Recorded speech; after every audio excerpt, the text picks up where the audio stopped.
Alright, full disclosure, this video is going to cover matters quite a bit darker than my usual content. And no, rest assured this isn't some kind of new direction for the channel.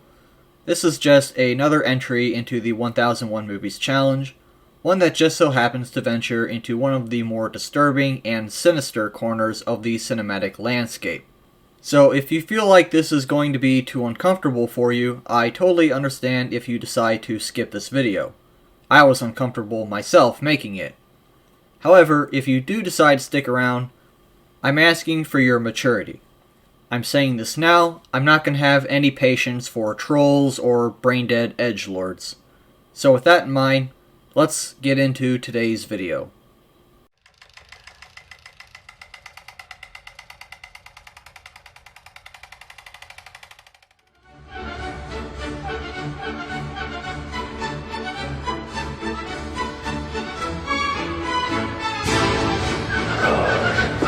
Dance off, bro! You're gonna need a bigger approach. I'm gonna make him an offer, Captain.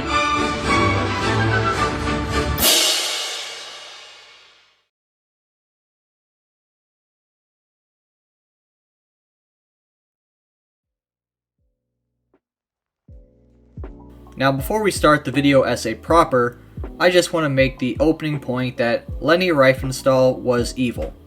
No, she was not some politically naive master artist who just got caught up in a movement bigger than herself. As a propagandist, she literally directed that movement. All of her claims of innocence that she maintained throughout her life were at best self-denial, and at worst, a cover-up for the atrocities that she helped bring into the world through her so-called art. I'd also like to point out that I really don't like the Nazis, because fucking obviously. Hitler says, be a Nazi, and I say, don't be a Nazi. And I have twice as many balls as Hitler does, so which one of us are you gonna trust? Yeah, that's what I thought. Okay, let's actually begin the video now.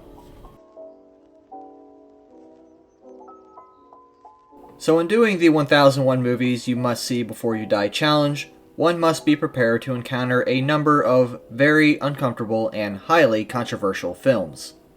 This can be partly attributed to the editors of the list trying to expose the viewer to as diverse a range of cinema as possible.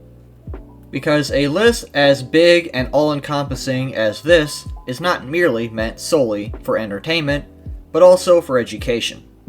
Film can be treated as a spectacle for the audience to enjoy, but especially for older films, it can also be used as a time capsule which captures the feelings and ideas of the people that it hails from.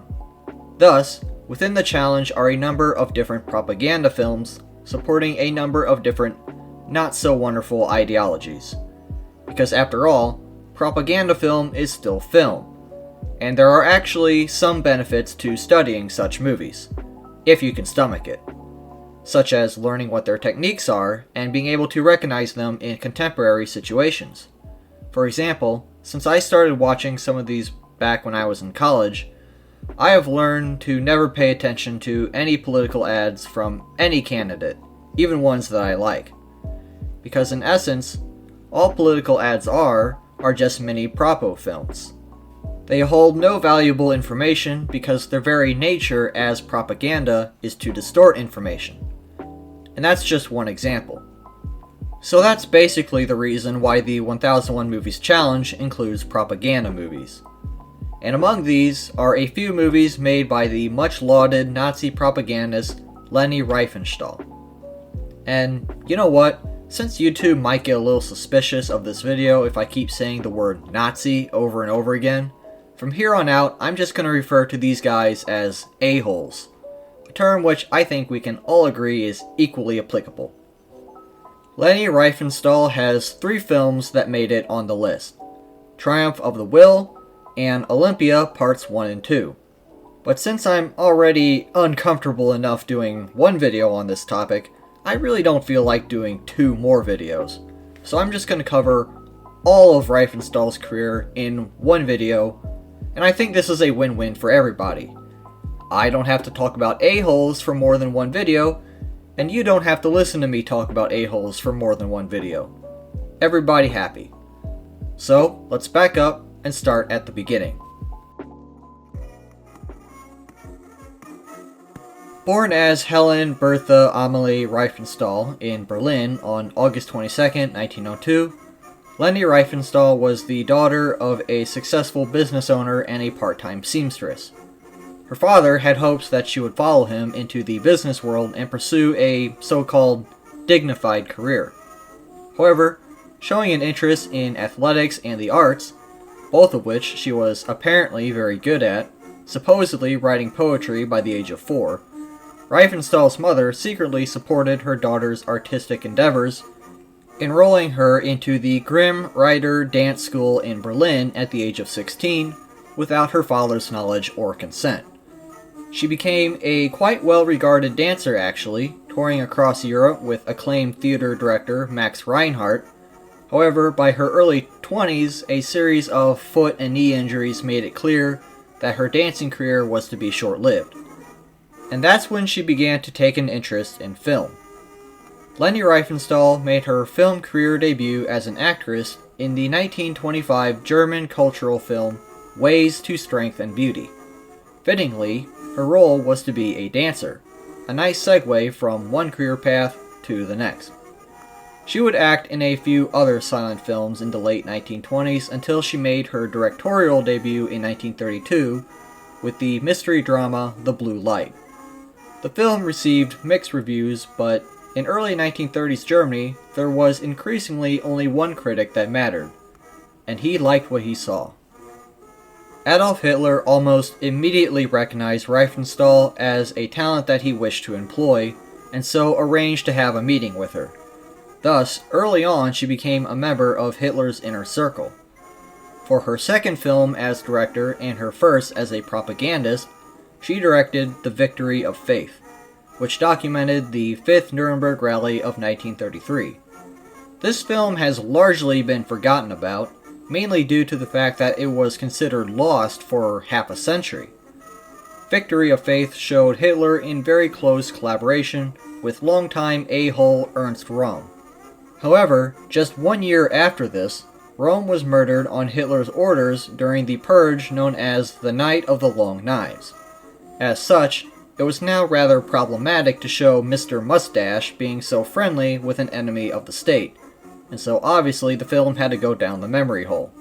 It wasn't until the 1980s that a copy turned up in East Germany.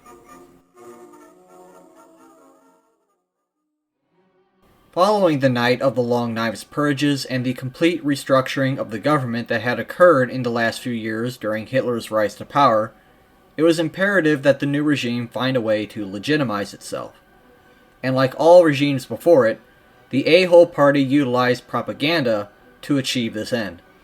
And Leni Riefenstahl was tasked with making another film covering the 1934 Nuremberg Rally, much like she had done the year before. Only this time, the production that would go into this film was going to be bigger. A lot bigger. This film, Triumph of the Will, would be Leni Riefenstahl's so-called masterpiece. I say so-called because, truth be told, Triumph of the Will isn't actually as innovative or groundbreaking as its reputation might suggest. Nearly all of the filmmaking techniques on display had already been developed by this point, especially by the Soviets in the 1920s. Heck, even Riefenstahl's previous film used many of these same types of imagery. Rather, what made Triumph of the Will such an achievement was the impressive scale of its production. Nuremberg was carefully prepared as if the entire city was a giant movie set. New bridges were built, and lighting towers and camera tracks were placed everywhere. 30 cameras and 120 technicians were deployed to document the event. And after 6 months of carefully editing the footage down to a 2-hour runtime, the final production only represents about 3% of the total footage actually shot. So it's not that Triumph of the Will was that much better than previous propaganda films, like the a-holes wanted you to believe it was. It was just that much bigger. It's basically to propaganda films what James Cameron's Titanic was to sinking ship films. There had been other Titanic movies before Cameron's movie, but the scale of his was so massive that it made everyone forget that anything existed before. Still, although not original, Triumph of the Will's propagandistic techniques are on point. You've got the glorious leader descending from the heavens to bring his divine leadership to the masses. Low-angle shots show his might by towering over everybody. Symbols of the new regime are aesthetically interwoven with symbols of ancient institutions, giving the new tenets of power a claim to historical legitimacy.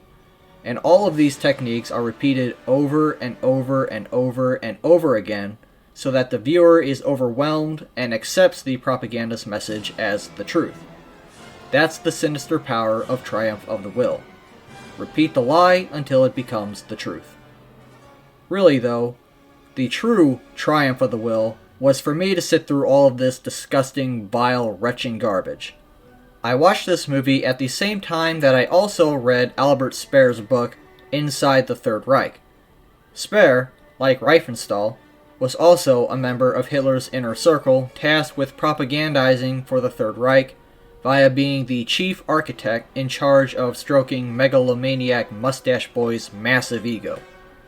Needless to say, consuming all of this dark material at once was not a pleasant experience, but anyway, I'm getting sidetracked. Moving on to Riefenstahl's next films. Riefenstahl would make a third documentary propaganda film, or docuganda if you like, centered once again on the annual Nuremberg rally in 1935. But when the Olympics came to Berlin in 1936, it was the obvious choice to put Riefenstahl in charge of filming that event as well. And in typical Riefenstahl fashion, she had a copious amount of cameras placed throughout the games, which all told filmed some 250 hours of footage. Eventually, the movie that was to become Olympia was edited down into two parts. Part 1, Festival of the Nations, showcases more of the ceremonial events like the Olympic torch relay and the Parade of Nations. Part 2, Festival of Beauty, focuses more on the athletics of the games. While Olympia is still a propaganda film, this one is much easier to watch as it puts the athletic competition ahead of the political stuff for the most part. In fact, Riefenstahl received a gold medal for her efforts from the International Olympic Committee in 1948, a whole 3 years after the fall of the Third Reich and long after there would have been any political pressure to honor her like that, thus showing just how monumental this film was. Triumph of the Will was her most infamous work, but this was her best work. But it's also still propaganda, so I'm not going to praise it too much. 1 year after the editing for Olympia was finally completed, World War II broke out. Leni Riefenstahl started the war as a correspondent in Poland, but she soon decided that she no longer wanted to make propaganda material anymore and tried to work on projects that she had long abandoned. However, the chaos of war prevented her from completing anything at this time, and her relationship with Hitler deteriorated significantly after her brother was killed on the Russian front in 1944. After the war, she was held in various Allied prisons from 1945 to 1948, but was never actually found guilty of any war crimes. For the rest of her life, she would try to continue filmmaking, but unsurprisingly, she found basically no support, and only managed to release 2 films. One in 1954 called Lowlands, which hardly counts since most of that film was shot during World War II, and it only took that long to release because the French had confiscated it for nearly a decade. After doing a lot of photography work, Riefenstahl's final film would be an underwater nature documentary called Impressions Underwater. And I have to tell you, the very existence of this movie is wacko. Riefenstahl was in her 70s and 80s when she filmed this, and she actually had to lie about her age in order to get a scuba license. Her boyfriend of 40 years her junior was her cameraman. Yeah, she was 60 and he was 20 at the time that they first got together. I guess some people are just into fascist grandmussy. The movie finally premiered in 2002, a week before Riefenstahl's 100th birthday. And if that's not crazy enough, there's also the trivia fact that the composer for this movie's score is the same guy who composed the score for Scarface and The Neverending Story.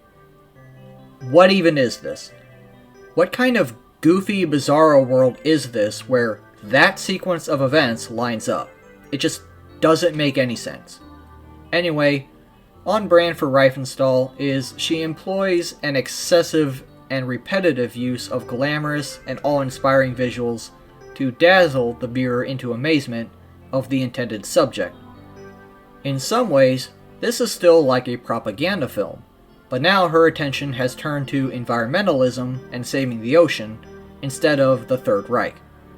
Not really a redemption arc, but I guess this is still better. Riefenstahl passed away on September 8, 2003, at the age of 101 years old, the last surviving member of Hitler's inner circle, and her soul has probably been languishing in hell ever since. Although, knowing Leni, she's probably still trying to make movies down there because this evil bitch just doesn't know when to quit. Riefenstahl was not a good person. That's the point that I started this video on, and I think that's the point that I want to end this video on. She rode the dick of one of the most evil ideologies of all time in order to advance her career, and when it all fell apart, she tried to claim that she never really knew what was going on, becoming the voice of the "how could we have known" defense, which was already a pretty pathetic excuse for ordinary Germans. But Leni, come on. You were literally best buddies with the Führer, and even used concentration camp inmates as quote-unquote extras in one of your films. Like hell you didn't know what was going on, you sack of shit. Anyway, that was the life and times of Leni Riefenstahl. I hope you were able to learn something today. As for me, I'm just glad that this video is over with, and I can't wait to get back to reviewing more pleasant movies. So until next time, Fuck off, Hitler.